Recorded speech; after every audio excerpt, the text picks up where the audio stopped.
iPlus training സൊല്യൂഷൻ്റെ പുതിയൊരു വീഡിയോയിലേക്ക് ഏവർക്കും സ്വാഗതം. നമ്മളിന്ന് ഡിസ്കസ് ചെയ്യാനായിട്ട് പോകുന്നത് പെർസെപ്ഷൻസിനെ പറ്റിയിട്ടാണ്. Individual decision making. ഇത് നമുക്ക് വളരെ സിമ്പിളായിട്ട് കണക്ട് ചെയ്ത് പഠിക്കാൻ പറ്റും. കാരണം ഇത് നമ്മുടെയൊക്കെ ജീവിതവുമായിട്ട് ഒരുപാട് കണക്ട് ചെയ്യുന്ന കാര്യമാണ്. കാരണം നിങ്ങളെന്ന് പറഞ്ഞൊരു വ്യക്തി, നിങ്ങളെന്ന് പറഞ്ഞൊരു ഇൻഡിവിജ്വൽ, നിങ്ങൾ എങ്ങനെയാണ് തീരുമാനമെടുക്കുന്നത്, നിങ്ങളുടെ കാഴ്ചപ്പാടുകളെ പറ്റി, അതൊക്കെയാണ് നമ്മളിന്ന് ഡിസ്കസ് ചെയ്യാനായിട്ട് പോകുന്നത്. So it is very easy for you to understand what it is about the perception and what is individual decision making. നമുക്ക് എന്തായാലും നോക്കാം എങ്ങനെയാണ് എന്താണ് പെർസെപ്ഷൻ, നമുക്ക് കൃത്യമായിട്ട് ഒന്ന് നോക്കാം. Perception is very simple. Individuals organise interpret the sensory impression. Okay, ഒരു കാര്യം കേൾക്കുമ്പോൾ നമുക്ക് അതിനുള്ള കാഴ്ചപ്പാടുകളാണ് പെർസെപ്ഷൻ എന്ന് പറയുന്നത്. പൂർണ്ണമായിട്ടും കാഴ്ചപ്പാടുകളെയാണ് നമുക്ക് പെർസെപ്ഷൻ എന്ന് പറയുവാനായിട്ട് സാധിക്കുക.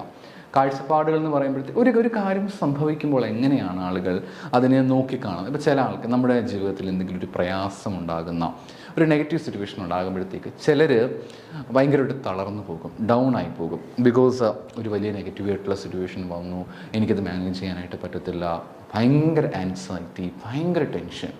എന്നാൽ മറ്റു ചിലർ ഇതിനെ വേറൊരു ആംഗിളിലാണ് കാണുന്നത്. ഒരു നെഗറ്റീവ് സിറ്റുവേഷൻ വരുമ്പോഴും അതിനകത്തൊരു പോസിറ്റീവായിട്ടുള്ള ആസ്പെക്റ്റ് ഉണ്ടായിരിക്കും, അല്ലേ? ഒരു പ്രശ്നം നമ്മുടെ ജീവിതത്തിൽ ഉണ്ടാകുന്ന, ഒരു നെഗറ്റീവായിട്ടുള്ള ഇൻസിഡൻറ്റ് നമ്മുടെ ജീവിതത്തിൽ ഉണ്ടാകുമ്പോൾ നമുക്കതിനെ രണ്ട് രീതിയിൽ കാണാനായിട്ട് പറ്റുമല്ലോ. നമ്മൾ ടിബോത്തി മ്യൂറസിൻ്റെ ഒരു ബുക്കുണ്ട്, വളരെ ഫേമസ് ആയിട്ടുള്ള മാസ്റ്റർ ഇമോഷൻസ് എന്ന് പറഞ്ഞിരിക്കുന്ന, മാസ്റ്റർ യുവർ ഇമോഷൻസ് എന്ന് പറഞ്ഞിരിക്കുന്ന ഒരു വളരെ ഫേമസ് ആയിട്ടുള്ളൊരു ബുക്കുണ്ട്. ആ ബുക്കിൽ അദ്ദേഹം കൃത്യമായിട്ടൊരു കാര്യം പറയുന്നുണ്ട്.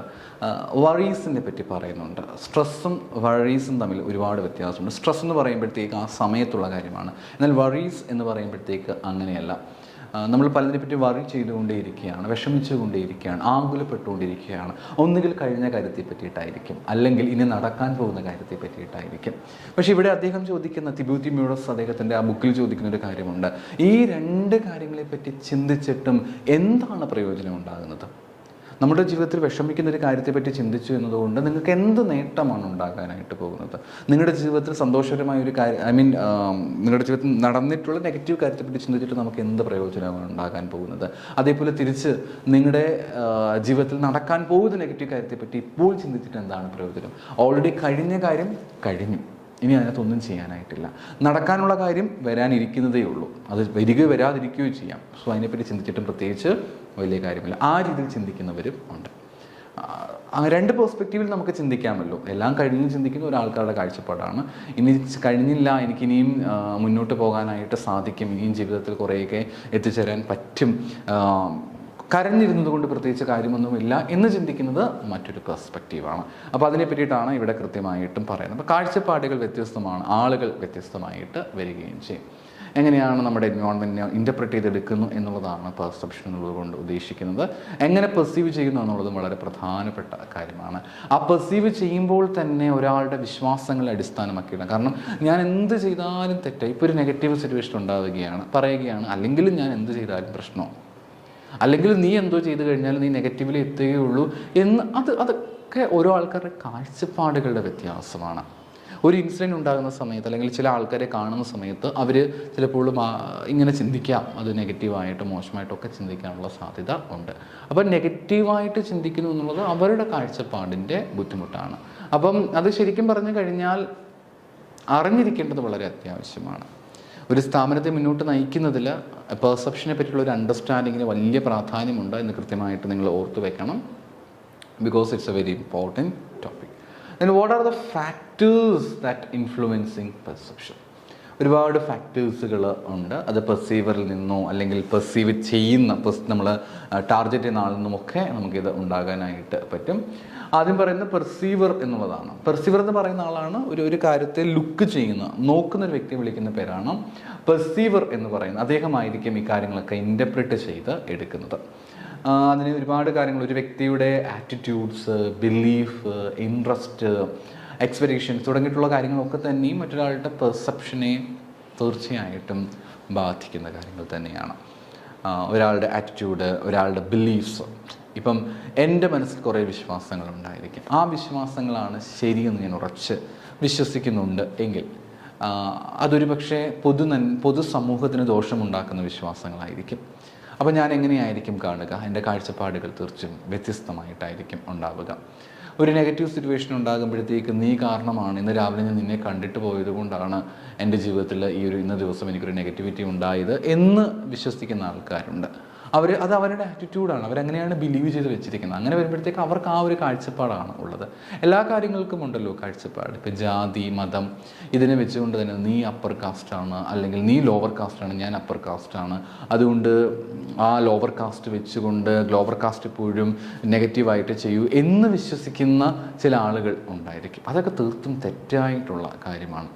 അങ്ങനെയൊന്നും ഒരിക്കലും ബിലീവ് ചെയ്യാനായിട്ട് പാടില്ല. കാരണം കാസ്റ്റിൻ്റെ ബേസിസിലല്ലല്ലോ ഒരാളുടെ ക്വാളിറ്റി നമ്മൾ തീരുമാനിക്കുന്നത്. കാസ്റ്റിൻ്റെ ബേസിസിലേ അല്ല നമ്മൾ ഒരാളുടെ ക്വാളിറ്റി ഡിറ്റർമൈൻ ചെയ്യുന്നത്. അങ്ങനെ ചെയ്യാനേ പാടില്ല. പക്ഷേ ഇങ്ങനെ വിശ്വസിക്കുന്നവർ നമുക്ക് ചുറ്റും ഉണ്ട്, നമ്മുടെ സമൂഹത്തിലുണ്ട് എന്നുള്ളതാണ്. അത് അവരുടെ പെർസെപ്ഷൻ്റെ പ്രശ്നമാണ്, അവരുടെ പെർസെപ്ഷൻ്റെ വിഷയമാണ്. അപ്പോൾ പെർസെപ്ഷൻസ് കൃത്യമായിട്ട് നമ്മൾ മാനേജ് ചെയ്ത് പോകേണ്ടത് വളരെ വളരെ അത്യാവശ്യമായ കാര്യമാണ്. നെഗറ്റീവ് പെർസെപ്ഷൻസ് കഴിയുന്നിടത്തോളം ഒഴിവാക്കുവാനായിട്ട് നമ്മൾ ശ്രമിച്ചിരിക്കണം. പിന്നെ ടാർഗറ്റിനെ ബേസ് ചെയ്തുകൊണ്ടും പല പല വിഷയങ്ങൾ തീർച്ചയായിട്ടും ഉണ്ടാകാം. ടാർഗറ്റ് എന്ന് പറയുമ്പോഴത്തേക്ക് എന്തിനെയാണോ നമ്മൾ ഒബ്സർവ് ചെയ്യുന്നത്, എന്താണോ കാണാൻ ആഗ്രഹിക്കുന്നത്, ഇത്തരം കാര്യങ്ങളൊക്കെയാണ് നമ്മൾ ടാർഗറ്റ്സ് എന്ന് പറയുന്നത്. അത് വെച്ചുകൊണ്ടും പലപ്പോഴും നമുക്ക് പെർസെപ്ഷണൽ ഡിഫറൻസ് ഉണ്ടാകാനായിട്ട് സാധിക്കുന്നതാണ്. പിന്നെ ആ സിറ്റുവേഷൻ, ഇതൊക്കെ ജസ്റ്റ് ഒന്ന് അറിഞ്ഞു വെച്ചാൽ മാത്രം മതി. ഒരു എൻവയോൺമെൻറ്റിൽ, ഒരു പർട്ടിക്കുലർ എൻവയോൺമെൻറ്റിൽ നമ്മൾ ചില ആൾക്കാരെ കാണുമ്പോഴത്തേക്ക് നമ്മൾ ചിലപ്പോൾ ഒരു കാഴ്ചപ്പാടിലേക്ക് എത്തിയേക്കാം. അത് ചിലപ്പോൾ തെറ്റിദ്ധാരണയായിരിക്കാം, ശരിയായ ധാരണയായിരിക്കാം. എന്താണെങ്കിലും അങ്ങനെയുള്ള ചില കാര്യങ്ങളൊക്കെ ഉണ്ടാകാൻ സാധ്യതയുണ്ട്. അടുത്തതാണ് ആട്രിബ്യൂഷൻ തിയറി. നമുക്ക് ചില തിയറീസ് കൂടി കൃത്യമായിട്ട് പഠിക്കേണ്ടതായിട്ടുണ്ട്. നമുക്ക് നോക്കാം. Our perceptions of people differ from our perception of inanimate objects like desks, machines, building, because we can make inferences about the actions of people that we don't make about the animate objects. Non-living objects are subjected to the law of nature, but they have no belief, motives and intention. But people do. The result is that when we observe people, we attempt to develop an explanation of why they have behaved in certain ways. Our perceptions and judgment of a person's action therefore will be significantly influenced by the assumption we make about that person's internal state. Attribution theory has been proposed to develop an explanation of the law in which we judge people differently depending on the meaning attributed to a given behavior. The determination depends. Okay. ഇവിടെ ഇത്തരം കാര്യങ്ങളേ ഉള്ളൂ. ഒരു building കാണുമ്പോൾ, അല്ലെങ്കിൽ നമുക്ക് ജീവനില്ലാത്തൊരു വസ്തുവിനെ കാണുമ്പോൾ എല്ലാവർക്കും ഏതാണ്ട് ഒരേ പെർസെപ്ഷൻ ആയിരിക്കും. ആ കാണുന്ന ബിൽഡിംഗ് ആണെന്ന് പറഞ്ഞാൽ കാണുന്ന ബിൽഡിംഗ് തന്നെയാണ്, വേറെ വിഷയങ്ങളൊന്നുമില്ല. എന്നാൽ അതേ സ്ഥാനത്ത് ഒരു മനുഷ്യനെ കാണുമ്പോൾ ആളുകൾക്ക്, അല്ലെങ്കിൽ മനുഷ്യൻ ചലിക്കുന്ന ഒരു വ്യക്തി ആയതുകൊണ്ട് തന്നെ, അല്ലെങ്കിൽ തിങ്ക് ചെയ്യുന്ന വ്യക്തി ആയതുകൊണ്ട്, ഐ മീൻ ഡൂ ചെയ്യുന്ന ആളായതുകൊണ്ട് തന്നെ സ്വാഭാവികമായിട്ടും എന്തെങ്കിലുമൊക്കെ ചെയ്യുന്നത് കൊണ്ട് തന്നെ അതിനൊരു എക്സ്പ്ലനേഷൻ കണ്ടുപിടിക്കാനായിട്ട് എപ്പോഴും മനുഷ്യൻ ശ്രമിച്ചുകൊണ്ടേയിരിക്കും. അതിന് പല പല ഫാക്ടേഴ്സുകൾ അതിൻ്റെ പിന്നിലുണ്ട്. അപ്പോൾ അതെന്താണെന്ന് കൃത്യമായിട്ട് നോക്കണം. അപ്പോൾ എപ്പോഴും മനുഷ്യൻ ഒരു വ്യക്തിയെ കാണുമ്പോൾ, നിങ്ങളാണെങ്കിലും ഞാനാണെങ്കിലും ഒരു വ്യക്തിയെ കാണുമ്പോഴത്തേക്ക് ആ വ്യക്തിയെ പറ്റി ഒരു ഐഡിയ ഉണ്ടാക്കി വെക്കാൻ നമുക്കൊരു ടെൻഡൻസി ഉണ്ടായിരിക്കും. ആ വ്യക്തിയെ പറ്റിയിട്ട്, അവരുടെ കാഴ്ചപ്പാടുകളെ പറ്റിയിട്ടൊക്കെ നമുക്കൊരു ഐഡിയ ഉണ്ടാക്കി വെക്കുവാനായിട്ട് നമുക്കൊരു ത്വര അല്ലെങ്കിൽ ഒരു താല്പര്യമുണ്ടാകും. അപ്പോൾ ആ ഒരു കാര്യമാണ് ഈ ആട്രിബ്യൂഷൻ തിയറിക്കകത്ത് കൃത്യമായിട്ട് നമുക്ക് കാണാനായിട്ട് പറ്റുന്നത്.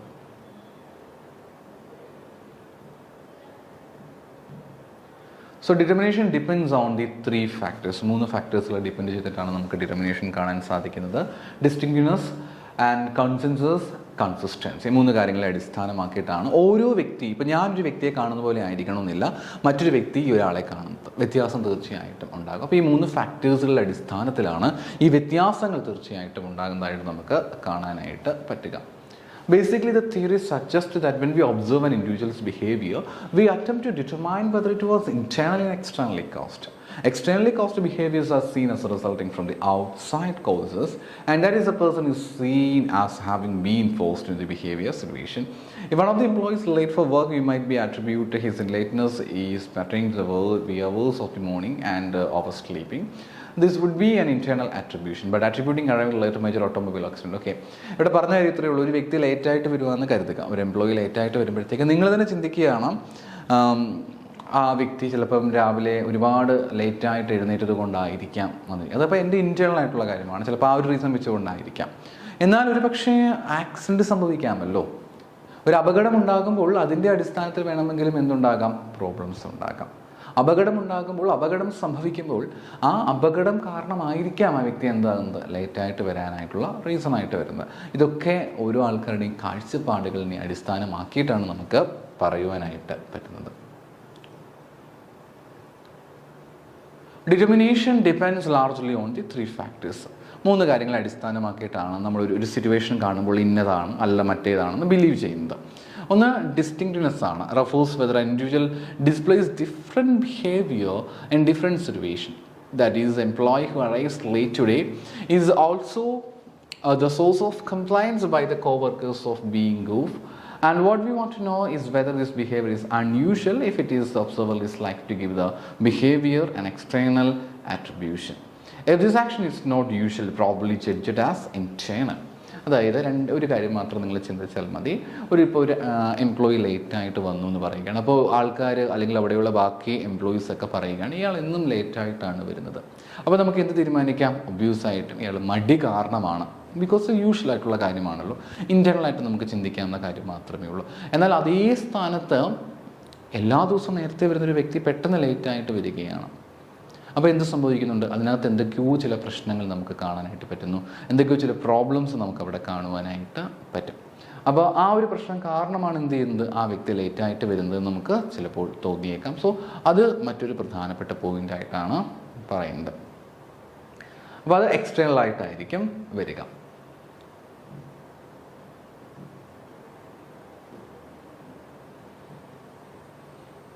If everyone who is faced with a similar situation responds the same way, we can say behavior shows consensus. From the attribution perspective, if the consensus is high, would be expected to give an external attribution to the employees' trainers. Here is another employees who took the same route, made it work on time. Your conclusion as the caution would be internal. പിന്നെ ഒരു കാര്യം എന്ന് പറയുന്നത്, ഇപ്പോൾ accident ആയിട്ട് സംഭവിച്ചു എന്ന് പറഞ്ഞത്, അപ്പോൾ ഒരു വ്യക്തി ലേറ്റായിട്ട് വരുന്നുണ്ട്, പക്ഷേ അതേ സ്ഥാനത്ത് ഇതേ റൂട്ടിൽ കൂടെ വരുന്ന മറ്റൊരു വ്യക്തി ഉണ്ടായിരുന്നു, അദ്ദേഹം പക്ഷേ നേരത്തെ എത്തി. അങ്ങനെ ആകുമ്പോൾ ഓട്ടോമാറ്റിക്കലി അവിടെ എന്താ സംഭവിച്ചത്, എക്സ്റ്റേണൽ ആയിട്ടുള്ളൊരു ഇതിലേക്ക് നമ്മൾ മാറിയിട്ടുണ്ടായിരുന്നു, എന്തോ പുറത്തുള്ള കാര്യം സംഭവിച്ചത് കൊണ്ടാണ് ലേറ്റായെന്ന് പറഞ്ഞു. എന്നാൽ അതേ സ്ഥാനത്ത് ഇപ്പം ഈ പറഞ്ഞ വ്യക്തിയും അതേ റൂട്ടിൽ തന്നെയാണ് വന്നത്, വേണമെന്ന് വെച്ച് കഴിഞ്ഞാൽ നമുക്ക് നേരത്തെ എത്താമതേ ഉള്ളൂ എന്നൊരു കൺക്ലൂഷനിലേക്ക് നമ്മളൊരു പക്ഷേ എത്തിച്ചേരേണ്ടതായിട്ട് വരും. Finally, an observer looks for consistency in a person's action. Does a person respond the same way over time? Coming 10 minutes late for the work is not perceived in the same way for the employees for whom it is a usual case. She has not been late for the several months, as if it is for the employees whom it is a part of routine pattern. The more consistent behavior, the more the observer is inclined to attribute to the internal causes. ഇത്രയാണ് നിങ്ങൾ ആലോചിച്ചാൽ മതി. കുറേ നാളുകൾ കൊണ്ട് തന്നെ നമ്മൾ ഈ ഒരു വ്യക്തിയെ ഒബ്സർവ് ചെയ്തുകൊണ്ടിരിക്കുകയാണ്. സ്ഥിരമായിട്ട് ലേറ്റായിക്കൊണ്ടേയിരിക്കുന്നു, എല്ലാ ദിവസവും ലേറ്റായിക്കൊണ്ടേയിരിക്കുന്നു, എല്ലാ പ്രാവശ്യവും ലേറ്റായിക്കൊണ്ടേയിരിക്കുന്നു, റുട്ടീനായിട്ട് ലേറ്റായിക്കൊണ്ടേയിരിക്കുന്ന ഒരു വ്യക്തി. അങ്ങനെ വരുന്നൊരു വ്യക്തിയെ സംബന്ധിച്ച് നിങ്ങൾ ചിന്തിച്ച് നോക്കിയാൽ, റുട്ടീനായിട്ട് ലേറ്റായിക്കൊണ്ടിരിക്കുകയാണെങ്കിൽ അതിനകത്ത് ഡെഫിനറ്റായിട്ടും എന്തൊക്കെയോ ചില പ്രോബ്ലംസ് നമുക്ക് കാണുവാനായിട്ട് പറ്റും. സ്ഥിരമായിട്ട് ലേറ്റായിക്കൊണ്ടിരിക്കുകയാണല്ലോ, തീർച്ചയായിട്ടും നമുക്ക് അതിനകത്ത് ചില പ്രോബ്ലംസ് കണ്ടേ പറ്റും. അപ്പോൾ സ്വാഭാവികമായിട്ടും ഇൻറ്റേർണൽ ആയിട്ടുള്ള കാര്യം തന്നെയാണ്. എന്നാൽ അതേ സമയത്ത് എപ്പോഴും ലേറ്റാകാതെ ചില സമയങ്ങളിൽ മാത്രം ലേറ്റായിട്ട് വരുന്നു എന്ന് കരുതുക. അങ്ങനെ വരുവാണെങ്കിൽ ഓട്ടോമാറ്റിക്കലി അതൊരു എക്സ്റ്റേണൽ ആയിട്ടുള്ള കാര്യമാണ്. അപ്പോൾ ഒരു വ്യക്തി എത്രത്തോളം കൺസിസ്റ്റൻ്റ് ആയിട്ടാണ് അയാളുടെ ബിഹേവിയേഴ്സിലുള്ളത് എന്നതിൻ്റെ അടിസ്ഥാനത്തിലാണ് ഒരാളുടെ സ്വഭാവം ഇങ്ങനെയാണെന്ന് നമുക്ക് പറയാനായിട്ട്. വല്ലപ്പോഴും എക്സാമിന് നന്നായിട്ട് പഠിക്കുകയാണ്, മിക്ക സമയങ്ങളിലും ഉഴപ്പി നടക്കുകയാണെങ്കിൽ ആ ഒരു വ്യക്തി നന്നായിട്ട് പഠിച്ചു നമുക്ക് പറയാനായിട്ട് പറ്റും. അപ്പോൾ അത് എക്സ്റ്റേണൽ ആയിട്ടുള്ളൊരു കാര്യമായിട്ട് കണക്കാക്കാം. എന്നാൽ എല്ലായ്പ്പോഴും നന്നായിട്ട് പഠിക്കുകയും പെട്ടെന്ന് പരീക്ഷയ്ക്ക് മാർക്ക് കുറയുകയും ചെയ്തിട്ടുണ്ടെങ്കിൽ ഉറപ്പായിട്ടും ഇവിടെ എന്തോ പ്രശ്നങ്ങൾ സംഭവിച്ചുള്ളതായിട്ട് നമുക്ക് മനസ്സിലാക്കിയെടുക്കുവാനും പറ്റും. അപ്പോൾ അതെന്താണ്, ഇൻറ്റേർണലായിട്ട് നമുക്ക് കണക്കാക്കാനായിട്ട് പറ്റുന്ന കാര്യമാണ്. So this is about the difference between internal and external ആയിട്ടുള്ള കാര്യങ്ങൾ. അപ്പോൾ ആ ഒരു കാര്യമാണ് നമുക്കിതിൽ കണക്ട് ചെയ്യാനായിട്ട് പറ്റുന്ന പോയിന്റ്.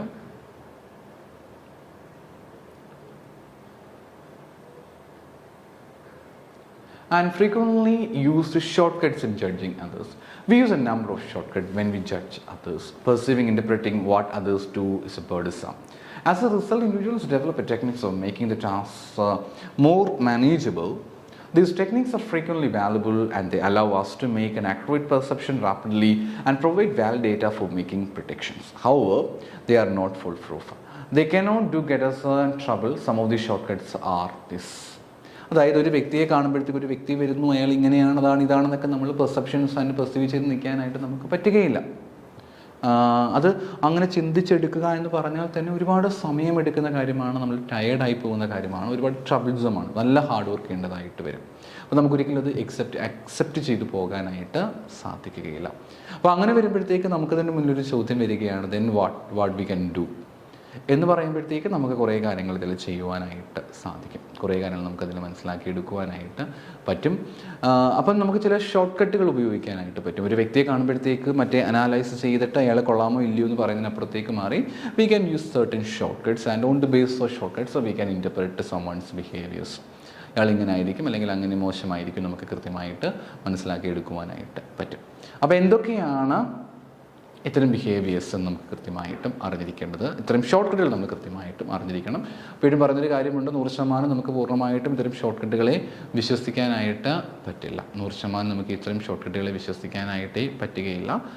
തീർച്ചയായിട്ടും അതിനകത്തും ചില പ്രശ്നങ്ങളൊക്കെ 100% നമുക്ക് ഡിപ്പെൻഡ് ചെയ്യാനായിട്ട് പറ്റുകയില്ല. എന്നാൽ പോലും നമുക്ക് ചിലപ്പോൾ ഇത് ആപത്തുകളിലേക്ക് കൊണ്ട് നയിക്കുകയും ചെയ്യും. എന്നാലും നമുക്ക് കുറേ കാര്യങ്ങളൊക്കെ മാനേജ് ചെയ്ത് പോകാനായിട്ട് പറ്റും. ഒന്ന് സെലക്റ്റീവ് പെർസെപ്ഷൻസ് ആണ്. Any characteristics that makes a person, object or event stand out will increase the probability that it will be perceived. Why? Because it is impossible for us to assimilate everything we see. Only certain stimuli can be taken. Since we can't observe everything going on about us, we engage in selective perception. A group's perception of organizational activities selectively altered to align with the vested interest they represent. But how does selectivity work as a shortcut in judging other people? Since we cannot assimilate all that we observe, we can take bits and pieces. But those bits and pieces are not chosen randomly, rather, they are selectively chosen according to our interest, background, experiences, and attitudes. Selective perception allows us to read others but note without the risk of drawing an inaccurate picture. Because we see that what we want to see, we can draw unwarranted conclusions from the ambiguous situation. And if there is a rumor going around the office that your company's sales are down and the large layoff may be coming, a routine visit by the senior executive from the headquarters might be interpreted as a first step in management's identification of people to be fired. When is reality such an action may be the farthest thing from the mind of the senior executive. ഇവിടെ പറഞ്ഞു വരുന്ന കാര്യം ഇത്രയേ ഉള്ളൂ. സെലക്റ്റീവായിട്ടുള്ളൊരു പെർസെപ്ഷനാണ്. Selective perception എന്ന് പറയുമ്പോഴത്തേക്ക് ഒരു കാര്യത്തെ കാണുമ്പോൾ നമുക്ക് തന്നെ അറിയാം ഒരാളുടെ സ്വഭാവം, ഒരാളുടെ ബിഹേവിയേഴ്സ് ഒന്നും 100% നമുക്ക് പഠിച്ചു വെക്കുവാനായിട്ട് പറ്റുകയില്ല.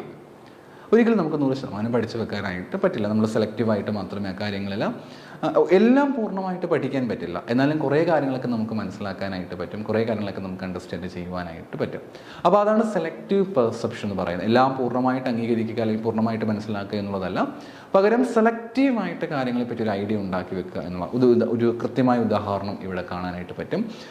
ഇപ്പം ഒരു സ്ഥാപനത്തിൽ അവർ പറയുകയാണ്, ഒരു സ്ഥാപനത്തിൽ റൂമർ ഉണ്ടാവുകയാണ്, അതായത് നമ്മുടെ സെയിൽസ് എല്ലാം കുറഞ്ഞുകൊണ്ടിരിക്കുകയാണ്, ആളുകളെല്ലാം എംപ്ലോയീസിനെ പിരിച്ചു വിട്ടുകൊണ്ടിരിക്കുകയാണ് എന്ന രീതിയിലേക്ക് കാര്യങ്ങൾ വരുമ്പോഴത്തേക്ക് ഒരു സെലക്റ്റീവായ രീതിയിലൊരു പെർസെപ്ഷനാണ് ഇവിടെ നമുക്ക് കാണാനായിട്ട്. അപ്പം ഒരു പിരിച്ചു വിട്ടുകൊണ്ടിരിക്കാനുള്ള റൂമേഴ്സ് ഇങ്ങനെ പടർന്നുകൊണ്ടിരിക്കുകയാണ്.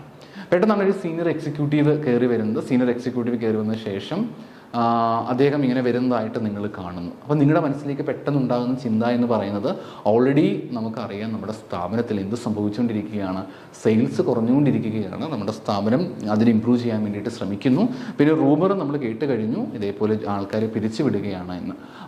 അതേ സമയത്താണ് നമ്മൾ എന്ത് കാണുന്നത്, പതിവില്ലാതെ ഒരു സീനിയർ എക്സിക്യൂട്ടീവ് നമ്മുടെ സ്ഥാപനത്തിലേക്ക് വരും. പെട്ടെന്ന് നമ്മൾ ചിന്തിക്കും, ആ സീനിയർ എക്സിക്യൂട്ടീവ് വരുന്നത് നമ്മളെ ജോലിയിൽ നിന്നും പിരിച്ചു വിടാൻ വേണ്ടിയിട്ടാണെന്ന് ചിന്തിച്ചിട്ട് നമ്മൾ പെട്ടെന്ന് ആ രീതിയിൽ നമ്മൾ ചിന്തിക്കുകയും അതിനെപ്പറ്റി കുറച്ചും കൂടെ കൂടുതൽ അവെയർ ആകാനായിട്ട് ശ്രമിക്കുകയും ചെയ്യും. അത് ശരിക്കും പറഞ്ഞാൽ സെലക്റ്റീവ് പെർസെപ്ഷന് ഉദാഹരണമായിട്ട് പറയുന്ന കാര്യമാണ്.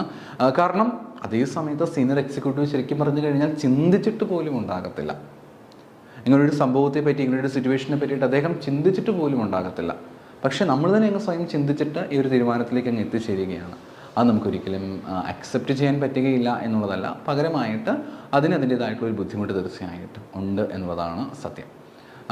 സോ അതൊരു പ്രോബ്ലമായിട്ട് തന്നെ പറയാം. സെലക്റ്റീവ് പെർസെപ്ഷൻ ഒരു പ്രോബ്ലമായിട്ട് തന്നെ നമുക്ക് പറയുവാനായിട്ട് പറ്റും. പക്ഷേ ഷോർട്ട് കട്ടാണ്, പെട്ടെന്ന് നമുക്കൊരു തീരുമാനത്തിലേക്ക് എത്തിച്ചേരാനായിട്ട് പറ്റും. പക്ഷേ ഇങ്ങനെയൊക്കെ തീരുമാനിച്ചു കഴിഞ്ഞാൽ നമ്മൾ റോങ് ആയിട്ടുള്ള തീരുമാനത്തിലേക്കായിരിക്കും പോവുക. അടുത്തയാണ് halo effect. And when we draw a general impression about individuals on the basis of single characteristics, such an intelligence, sociability, or appearance, as the halo effect is operating. Students surprise the classroom instructor by giving prominence to a single trait such as enthusiasm, and allow their entire valuation is to be tainted by how they judge their instructor or that one trait. Thus, an instructor may be quite assured, knowledgeable, and highly qualified, but if the style is lack zeal, those students would probably give him a low rating. The reality of halo effect was confirmed in a classical study in which the subjects were given a list of traits such as intelligent, skillful, and practical. Industrials determined environment were asked to evaluate the person to whom those traits apply. When these traits were used, the person was judged to be wise, humorous, popular, and imaginative. When the same list was modified to call substitute warm എക്സാമ്പിൾസിലൂടെയാണ് പറഞ്ഞു പോയിക്കൊണ്ടിരിക്കുന്നത്. Hello effects ആണ്. Hello effects എന്ന് പ്രത്യേകിച്ച് ഒന്നുമില്ല കേട്ടോ, സിമ്പിളായിട്ട് നമുക്ക് പറയാൻ പറ്റും.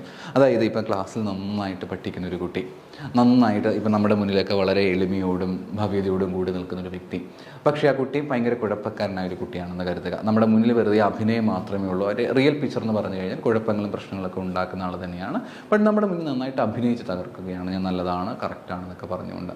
അപ്പോൾ അങ്ങനെ അഭിനയിക്കുന്ന ആളുകൾ ഉണ്ടായിരിക്കും. പക്ഷേ ഒന്നാലോചിച്ച് നോക്കും, ഒരു നോർമൽ കേസ് നോക്കുമ്പോഴത്തേക്ക് ഒരു കുഴപ്പം ഉണ്ടാക്കുന്നൊരു വ്യക്തി, പക്ഷേ ആ ഒരു വ്യക്തി ആയിരിക്കാം എന്തെങ്കിലും ഒരു കുഴപ്പം ക്ലാസ്സിൽ ഉണ്ടാക്കുന്നത്. പക്ഷെ നമ്മൾ ആ കുട്ടിയെ സംശയിക്കുമോ? ഇല്ല. കാരണം എന്താണ്? കാരണം ആ കുട്ടി നല്ലതായിട്ട് പഠിക്കുന്നുണ്ട്, മാത്രവുമല്ല ആ കുട്ടി കുഴപ്പക്കാരനില്ല എന്നൊരു അസംഷനിലേക്ക് നമ്മൾ എത്തിച്ചേരും. ഒന്ന് ആലോചിച്ച് നോക്കാനോ അല്ലെങ്കിൽ അതിനെപ്പറ്റി കൂടുതലായിട്ടൊന്ന് മനസ്സിലാക്കാനോ പഠിക്കാനോ ഒന്നും ശ്രമിക്കാതെ ആ വ്യക്തിക്ക് വലിയ കുഴപ്പമൊന്നുമില്ല എന്നൊരു അപ്രോച്ചിലേക്ക് നമ്മൾ എത്തിച്ചേരും. അത് ശരിക്കും പറഞ്ഞാൽ 100% റോങ് ആയിട്ടുള്ളൊരു കാര്യമാണ്. അങ്ങനെ വരുമ്പോഴത്തേക്ക് നമുക്ക് ഒരാളുടെ പ്രവൃത്തി വെച്ചുകൊണ്ട്, ഒരാളുടെ ഒരു സ്വഭാവം വെച്ചുകൊണ്ട് അയാളുടെ എൻ്റയർ ക്യാരക്ടറിസ്റ്റിക്സ് നമുക്ക് ഇവാലുവേറ്റ് ചെയ്യാനായിട്ട് പറ്റുകയില്ല. ഇപ്പോൾ കാര്യങ്ങൾ പ്രോപ്പറായിട്ട് ചെയ്യാത്തൊരു വ്യക്തിയാണെന്ന് കരുതുക, അയാൾ ആ കാര്യങ്ങൾ ചെയ്യുന്നില്ല എന്നുള്ള ഒരൊറ്റ ക്യാരക്ടറിസ്റ്റിക്സ് വെച്ചുകൊണ്ട് നമുക്ക് പൂർണ്ണമായിട്ടും അയാൾ അങ്ങനെയാണ് അല്ലെങ്കിൽ അയാൾ ഇങ്ങനെയാണ് എന്ന് നമുക്ക് പറയാനായിട്ട് പറ്റുകയില്ല. ഒരാളുടെ സ്വഭാവത്തിൽ ജസ്റ്റ് ചില കാര്യങ്ങൾ വെച്ചുകൊണ്ട് മാത്രം അയാൾ പെർഫെക്റ്റ് ആണെന്നോ അല്ലെങ്കിൽ റോങ് ആണെന്നോ നമുക്കൊരിക്കലും പറയാനേ സാധിക്കും. പക്ഷേ ഹാലോ എഫക്റ്റ് അങ്ങനെയല്ല.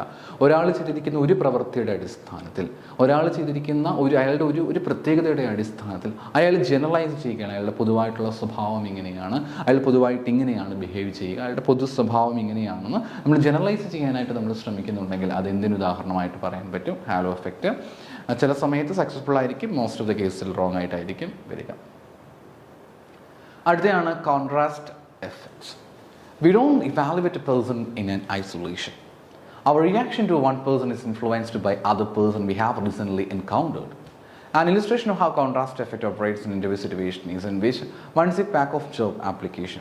Illustration is in any given candidate's evaluation can occur as a result of his or her place in the interview schedule.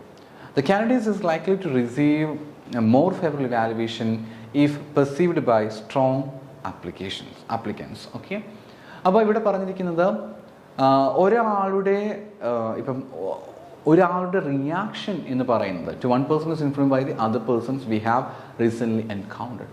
ഒരാളുടെ പ്രവൃത്തി എന്ന് പറയുന്നത് മറ്റൊരാൾ, ഇപ്പോൾ ഫോർ എക്സാമ്പിൾ ഒരാളെ നമ്മൾ ഇവാലുവേറ്റ് ചെയ്യുമ്പോഴത്തേക്ക് അയാളെപ്പറ്റി നമ്മൾ പോസിറ്റീവാണോ നെഗറ്റീവാണോ എന്ന് ചിന്തിക്കുന്നത് മറ്റ് പല ആൾക്കാരെ പറ്റിയിട്ട്, അല്ലെങ്കിൽ മറ്റു പല ആൾക്കാർ നമ്മളോട് എങ്ങനെയാണോ നിന്നിട്ടുള്ളത് അതിൻ്റെ അടിസ്ഥാനത്തിലാണെന്ന് കരുതുക. അങ്ങനെയാണെങ്കിൽ അവിടെയാണ് നമുക്ക് ഇന്നുണ്ടാകുന്നത് ഒരു കോൺട്രാസ്റ്റ് എഫക്റ്റ് നമുക്ക് കാണാനായിട്ട് പറ്റുക. നമ്മളൊരു വ്യക്തിയെ കാണുമ്പോഴത്തേക്ക് അയാളെ വെച്ചുകൊണ്ട് മാത്രം ഇവാലുവേറ്റ് ചെയ്താൽ മതിയായിരിക്കും. പക്ഷേ ഇവിടെ അങ്ങനെയല്ല സംഭവിക്കുന്നത്. പകരം എന്താ സംഭവിക്കുക? നമ്മളൊരു വ്യക്തി ഇവാലുവേറ്റ് ചെയ്യുന്നത് മറ്റ് പല വ്യക്തികളുടെയും അല്ലെങ്കിൽ മറ്റു പല ആളുകളും അവരുമായിട്ടുണ്ടാകുന്ന എഫക്ട്സ് അല്ലെങ്കിൽ അവരുമായിട്ടുള്ള കമ്പാരിറ്റീവ് രീതിയിൽ വന്നുകൊണ്ട് ഒരു വ്യക്തിയെ പറ്റിയിട്ട് നമ്മളൊരു പെർസീവ് ചെയ്തെടുക്കുകയാണ് എങ്കിൽ that is called contrast effect. മറ്റു വ്യക്തികളുമായിട്ട് കണക്ട് ചെയ്തുകൊണ്ട് നമ്മൾ എടുക്കുന്ന എഫക്റ്റാണ് കോൺട്രാസ്റ്റ് എഫക്റ്റ് എന്ന് പറയുക. അടുത്തയാണ് പ്രൊജക്ഷൻ. എന്താണ് നമുക്ക് നോക്കാം? Projection It is easy to judge others if we assume that there is a similar to us. If you want to challenge the responsibility in your job, you assume that others want the same, or you are honest and trustworthy. So you take it for granted that other people are equally honest and trustworthy. The tendency to attribute one's own characteristics to other people. അതായത് ഒരാളെ കാണുമ്പോഴത്തേക്ക് നമ്മൾ കരുതുകയാണ്, ഇപ്പം ഞാൻ ഇങ്ങനെയാണ്, എൻ്റെ സ്വഭാവം ഇങ്ങനെയാണ്, ഇയാളെ കാണുമ്പോഴും എന്നെപ്പോലെ തന്നെയാണല്ലോ ഉള്ളത്, ഏതാണ്ടൊക്കെ എൻ്റെ സ്വഭാവം തന്നെയാണ്. അങ്ങനെയാണ് എങ്കിൽ ഞാൻ ഇതിന് ചിന്തിക്കുന്ന പോലെ തന്നെയായിരിക്കും അയാളെന്ന് ചിന്തിക്കുന്നത്. അങ്ങനെ വരുമ്പോഴത്തേക്ക് നമ്മൾ അയാളിലേക്ക് പ്രൊജക്റ്റ് ചെയ്തിടുകയാണ് നമ്മളുടെ അഭിപ്രായങ്ങളും കാര്യങ്ങളും ഒക്കെ. അത് ഒരു ശരിക്കും റോങ് ആയിട്ടുള്ളൊരു കാര്യമായിട്ടാണ് നമുക്ക് കാണുവാനായിട്ട് പറ്റുന്നത്. അത് ചിലപ്പോൾ ശരിയായിരിക്കാം, ചിലപ്പോൾ റോങ് ആയിട്ടായിരിക്കാം ഉണ്ടാവുക. People who engage in projection tend to perceive others according to what they themselves are like, rather than according to what the person being observed is really like. When observing others who actually are like them, these observers are quite accurate. Not because they are perceptive, but because they are always judge people as being similar to themselves. ഇതിൽ പ്രശ്നങ്ങളും ബുദ്ധിമുട്ടുകളൊന്നുമില്ല. ആകെ ഒരു ബുദ്ധിമുട്ടെന്ന് പറയുന്നത്, ഇപ്പം ഇതിൽ പ്രധാനമായിട്ട് സംഭവിക്കുന്നത് വെച്ച് കഴിഞ്ഞാൽ, ഞാനൊരു വ്യക്തിയെ കാണുന്നത്, ഞാനൊരു വ്യക്തിയോട് മനസ്സിലാക്കുന്നത് അത് അയാൾ എങ്ങനെയാണെന്നുള്ള റിയാലിറ്റിയുടെ അടിസ്ഥാനത്തിലേ അല്ല. പകരം ഞാൻ അയാളെ ഇങ്ങനെ കാണാനാണ് ആഗ്രഹിക്കുന്നത്, അതുകൊണ്ട് ഞാൻ അയാളെ പറ്റിയിട്ട് ഇങ്ങനെയാണ് മനസ്സിലാക്കുന്നത്. ആ രീതിയാണ്, ആ ഒരു അപ്രോച്ചാണ് ഇവിടെ നമുക്ക് കാണാം. അത് കംപ്ലീറ്റ്ലി റോങ് ആണ്, 100% തെറ്റായിട്ടുള്ളൊരു കാര്യമാണ്. അങ്ങനെ എങ്ങനെയാണ് നമുക്കൊരു വ്യക്തിയെ കാണാനും ഇവാലുവേറ്റ് ചെയ്യാനും മനസ്സിലാക്കാനും പറ്റുക? ഒരിക്കലും നമുക്കത് സാധ്യമേ അല്ല. അതുകൊണ്ട് തന്നെ അത് റോങ് ആകാം, അല്ലെങ്കിൽ റൈറ്റ് ആകാം. ഇപ്പോൾ റോങ് ആകുന്ന എപ്പോഴാണെന്ന് വെച്ച് കഴിഞ്ഞാൽ, നമ്മൾ വിചാരിക്കുന്ന പോലെ അല്ല വ്യക്തിയെങ്കിൽ റോങ് ആയിരിക്കും. അല്ല, നമ്മൾ വിചാരിക്കുന്ന പോലെ തന്നെയാണ് വ്യക്തിയെങ്കിൽ പ്രത്യേകിച്ച് പ്രോബ്ലംസ് ഒന്നുമില്ല, റൈറ്റ് ആയിട്ട് തന്നെ കാര്യങ്ങൾ പോവുകയും ചെയ്യും. So when they finally do find someone who is like them, they are naturally correct. When managers engage in the projection, they compromise their ability to respond to individual differences. They tend to see people are more homogeneous than they really are. എല്ലാ വ്യക്തികളും ഒരേപോലെയാണെന്നാണ് കരുതുന്നത്. ഇപ്പോൾ കുട്ടികളുടെ പല അധ്യാപകരും ചെയ്യുന്ന കാര്യമാണ്, എൻ്റെ മുന്നിലിരിക്കുന്ന എല്ലാ കുട്ടികളും ഒരേപോലെയാണ് എന്ന് ട്രീറ്റ് ചെയ്തുകൊണ്ട് എല്ലാവരും ഒരേപോലെ ട്രീറ്റ് ചെയ്യും. ചിലപ്പോൾ എല്ലാവരും ഭയങ്കര പഠിക്കുന്ന പിള്ളേരാണെന്ന രീതിയിലായിരിക്കും ട്രീറ്റ് ചെയ്യുക, അല്ലെങ്കിൽ എല്ലാവരും വളരെ മോശമായിട്ട് പഠിക്കുന്ന രീതിയിലാണെന്നായിരിക്കും ട്രീറ്റ് ചെയ്യുക. അതൊക്കെ പ്രൊജക്ഷന് ഉദാഹരണമായിട്ട് പറയുന്നതാണ്. പക്ഷെ ഓർക്കേണ്ട കാര്യം, ഒരു ഇൻഡിവിജ്വൽ ഡിഫറൻസസ് തീർച്ചയായിട്ടുമുണ്ട്. ഒരു സ്ഥലത്ത് ഇൻഡിവിജ്വൽ ഡിഫറൻസസ് ഇല്ലാതെ നമുക്ക് ഒരിക്കലും മുന്നോട്ട് പോകാനേ പറ്റുകയില്ല. തീർച്ചയായിട്ടും ഒരു ഇൻഡിവിജ്വൽ ഡിഫറൻസ് നമുക്ക് കാണാൻ പറ്റും. പക്ഷേ we are not much aware about it. നമുക്കതിനെപ്പറ്റി വലിയ ധാരണയൊന്നും ഇല്ലാത്തത് കൊണ്ട് നമ്മൾ കുറച്ചും കൂടെ കാര്യങ്ങൾ സ്മൂത്തായിട്ട് പോകും. നമുക്കതിനെപ്പറ്റി വലിയ ധാരണയൊന്നും ഇല്ലാത്തത് കൊണ്ട് നമ്മളെല്ലാം ഒന്നാണെന്നുള്ള രീതിയിൽ ധാരണയിൽ അങ്ങ് മുന്നോട്ട് പോകും. അതാണ് ഈ പ്രൊജക്ഷനുമായിട്ട് ബന്ധപ്പെട്ട് പറയുന്ന കാര്യം.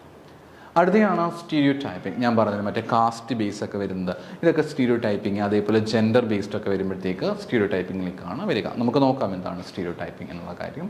When we judge someone on the basis of a perception of the group to which he or she belongs, we are using the shortcut called stereotyping. അതായത് നീ സ്ത്രീ ആയതുകൊണ്ട് നിനക്ക് ജോലി ചെയ്യാൻ കഴിവില്ല, നിനക്ക് ജോലി ചെയ്യാൻ കപ്പാസിറ്റി ഇല്ല എന്ന് പറയുന്നത് സ്റ്റീരിയോ ടൈപ്പിങ്ങിന് കൃത്യമായിട്ടുമുള്ള ഉദാഹരണമാണ്. ഒരിക്കലും അത് അക്സെപ്റ്റ് ചെയ്യാനേ പറ്റുകയില്ല. Generalization, of course, is not without advantages. It means of simplifying the complex world. It permits us to maintain consistency. It is less difficult to deal with an unmanageable number of stimuli if we use stereotypes. ഒരു സ്ഥാപനത്തിൽ stereotyping എന്ന് പറഞ്ഞിരിക്കുന്ന കാര്യം വളരെ വളരെ common ആയിട്ട് വരുന്നൊരു കാര്യമാണ്. അതൊരിക്കലും നമുക്ക് അക്സെപ്റ്റ് ചെയ്യാനേ പറ്റുകയില്ല. എങ്ങനെയാണ് നമുക്ക് അക്സെപ്റ്റ് ചെയ്യാനായിട്ട് സാധിക്കുന്നത്? അത് ചെയ്യുന്നത് കൊണ്ടുള്ള ഗുണമെന്ന് വെച്ച് കഴിഞ്ഞാൽ പെട്ടെന്ന് ഡിസിഷൻ എടുക്കുവാനായിട്ട് പറ്റും, തീരുമാനങ്ങൾ എടുക്കുവാനായിട്ട് വളരെ ഈസി ആയിട്ട് പറ്റും. ഒരു പർട്ടിക്കുലർ ഗ്രൂപ്പിൽ നീ ബിലോങ് ചെയ്യുന്നത് കൊണ്ട് ആ ഗ്രൂപ്പിലുള്ള എല്ലാവരും മോശം, പിന്നെ കുറച്ച് റോങ് ആയിട്ട് നിൽക്കുക, അതുകൊണ്ട് നീയും റോങ് ആയിട്ടായിരിക്കും നിൽക്കുക എന്ന് വേണമെങ്കിൽ ഒരു ഗ്രൂപ്പിൻ്റെ ബേസിസിൽ നമുക്ക് വേണമെങ്കിൽ പറയുവാനായിട്ട് സാധിക്കും. ഗ്രൂപ്പിൻ്റെ ബേസിൽ പറയുക എന്നുള്ളത് കൊണ്ട് ഇവിടെ ഉദ്ദേശിക്കുന്നത് അവരെല്ലാം റോങ് ആണെങ്കിൽ നീയും റോങ് ആയിരിക്കും എന്ന് പറയുമ്പോഴത്തേക്ക് ഡിസിഷൻ എടുക്കുവാനായിട്ട് അവർക്ക് സാധിക്കും. പക്ഷേ അത് 100% തെറ്റാണ്. ഒരു ഗ്രൂപ്പിൻ്റെ സ്വഭാവം വെച്ചുകൊണ്ട് നമുക്കൊരു ഇൻഡിവിജ്വലിൻ്റെ കാപ്പബിലിറ്റിയും കപ്പാസിറ്റിയും നമുക്കൊരിക്കലും അളക്കുവാൻ പറ്റുകയില്ല. ഇപ്പോൾ ഒരു സ്ഥാപനത്തിൽ ജെൻസും ഉണ്ടായിരിക്കും, ലേഡീസും ഉണ്ടായിരിക്കും. അപ്പോൾ ലേഡീസ് റോങ് ആണ് എന്ന രീതിയിൽ പറയുന്നതൊക്കെ സ്റ്റീരിയോടൈപ്പിന് എക്സാമ്പിളായിട്ട് പറയുന്നതാണ്. ഒരിക്കലും നമുക്കത് അക്സെപ്റ്റ് ചെയ്ത് കൊടുക്കാനേ പറ്റുകയില്ല. സോ ഇത്രയും കാര്യങ്ങളാണ് നമുക്ക് ഷോർട്ട് കട്ടായിട്ട് പെർസെപ്ഷന് വേണ്ടി ഉപയോഗിക്കാൻ സാധിക്കുന്നത്. നമുക്ക് മറ്റൊരു വീഡിയോയുമായി വീണ്ടും കാണാം. Thank you.